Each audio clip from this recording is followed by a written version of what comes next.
Guys, believe it or not, this is the first show for the week, and all those people out there, they're coming to see my show. Oh, I don't like the way I look on camera right now. But yeah, see that? Everyone. So, buckle up. This is the theater. There's my ushers. Hi, guys. Welcome to chapter 17. I am so sorry for taking so long to get back to you guys and tell you what's been happening and the big update. Well, to be honest, like after Lost Hero finished, it's just been go, go, go. Like I get home, my kids missed me, and I miss them so much. Like really missed me, and I really was only gone for about 2 or 3 days, but I also missed them as well. And I had a lot to do in my house, and I also had to get ready for my classes coming up. I had to have their scripts done, and it was honestly like just a lot. So that's why I didn't get a chance to record this vlog. So I'm getting back to you now. I'm really happy that I'm back on track. And I just want to talk about what happened with Lost Heroes at the Elgin Theater. So it was a very calm week that week, February 3rd. Like I thought everything just felt so good, you know? I felt so much at peace. I still didn't see the results in the ticket sales, but I did feel at peace, and everyone at the place, they were very nice, very respectful. I really loved the Elgin staff. They were very nice, extremely patient with us. Except, well, there's this one guy, I won't say his name, but it's okay. He kind of got dealt with. Fate dealt with him. I think he realized that we're just too nice to be, rude or cruel to. So he changed his tune. At least the day, maybe the day before the last day, yeah, or even the last day. But it's okay. I mean, I'm sure whatever was going on with him has nothing to do with us. So other than that, the overall experience at the Elgin was just beautiful. The place is beautiful. The theater's beautiful. And, it's funny because some of the ushers were like, oh, can you guys come back and bring more shows here? They really want to have some great shows there because, they're kind of competing with Mervish. And I said, hey, I'd be happy to. In my head, I'm like, are you going to pay for it? If they just lower the prices a little bit. But, yeah, I would love to do more shows, at the Elgin. Especially because the staff is so wonderful. And it was a great experience even for my cast, The whole week was just such a great experience for everyone. Everyone got along.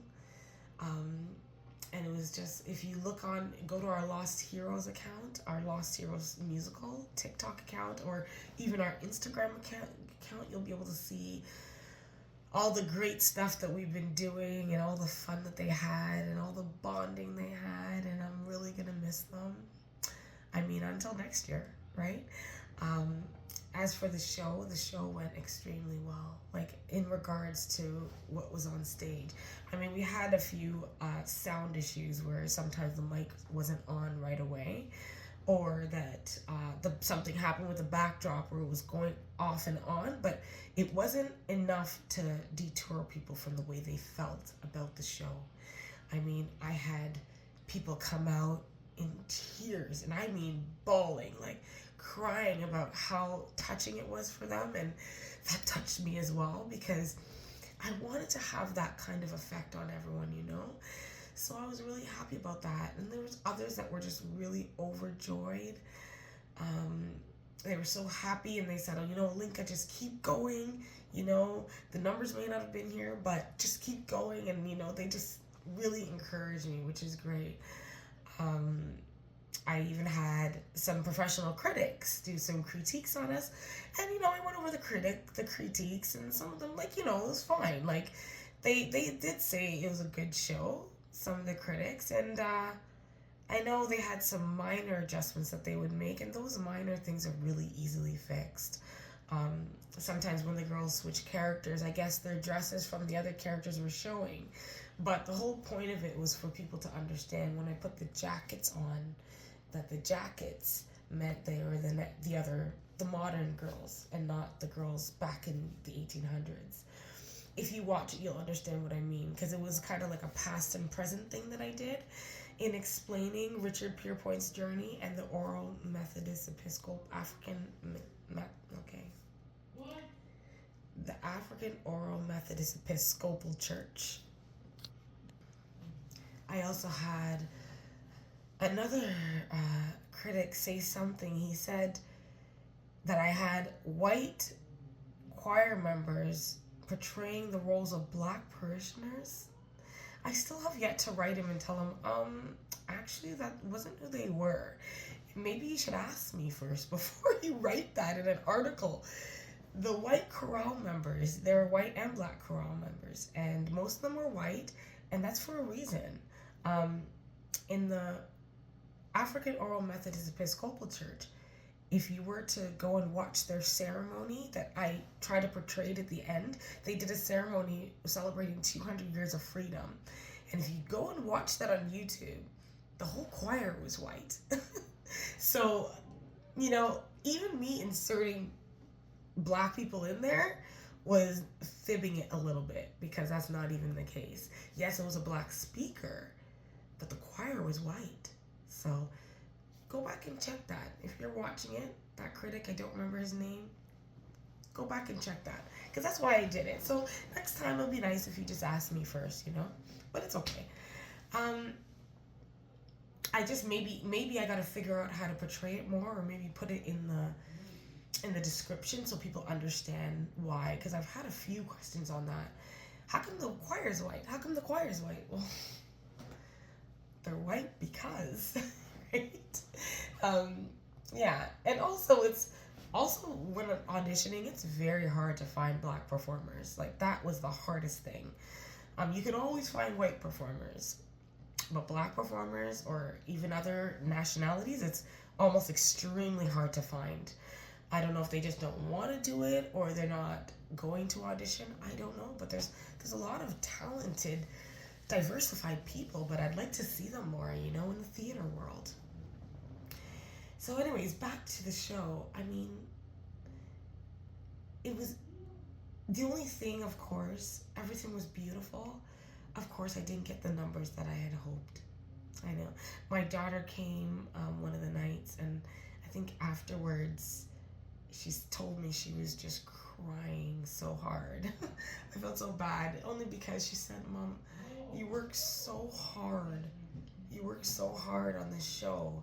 And then to see that a lot of the seats are empty, it was heart-wrenching for her. And I told her it's okay, I felt bad that she had to see that. But I told her it's okay. She doesn't need to cry over that. It's fine. I mean, there'll be other shows, and a lot of shows start like this. One moment, my son keeps screaming. Sorry, my son is in the next room and he's like so loud. I don't know if you guys could hear it. But yeah, so I told her, there'll be other shows. I mean, there will be other shows, and a lot of different companies have started like this. I mean, I haven't started, but I've been going for a while. But on the big scale, like the Elgin, that's a start for me. So the next time I go to the Elgin or any big theater like that, the seats will be filled. And you know what? The daytime shows were pretty good. The daytime show was pretty filled at the bottom. It was pretty nice, so it was nice to see. And what the box office did, they said that anyone that was on the balcony, they just moved them down to the orchestra area so that everybody can enjoy it together. So that was nice too. The only thing that's hard is because this time I'm at a loss again. Once again, I cannot tell you how many times that I've been at a loss with my shows. It's hard because I've been doing it for so long, and I don't know how many more losses I can take, to be honest. Usually I'm over the moon and I'm excited anyway, like even when I get the loss, even when I lose financially, I'm still excited because I'm like, well, guess what? I have a great product. And yes, this time I have a great product again. But it's that loss again. It's that loss. I like it's this time was hard, guys. It was hard. I've never taken it this hard before. And even with all my busyness and it was go, go, go after the Alton, I also just needed some time just to kind of breathe a little bit and to rethink things and think, what mistakes did I make? Maybe getting such a big theater, that could have been a mistake. Even though I just felt like I was on the right track. I did. So, I mean, I just believed that this was the one, you know? I really believed it. And I still have hope that it still is the one, you know? I still have a lot of hope that this is the one because who knows what will come out of this. And don't worry, you will be there with me. You will be there with me to see if anything comes out of this, right? And like I said earlier, so many people keep telling me, you know, because they know my story, they're like, Alinka, just keep going, keep going. And I will keep going. But my gosh, I have been going. It's been like over 20 years and I'm not getting any younger, right? But I have some plans. I have some plans for this year and for 2026. So I'm going to keep you updated. And I'm still going to vlog. I'm going to let you guys know what I'm doing. I'm going to let you know my plans. Maybe some people can give me some suggestions if they have any ideas. But I'm definitely going to keep going. I'm tired right now. You can probably see how tired I am. I'm a little drained, but I know my spirits will go right back up soon. I just need a little breather. And I will most likely see you guys next week in chapter 18. Okay. Bye, guys.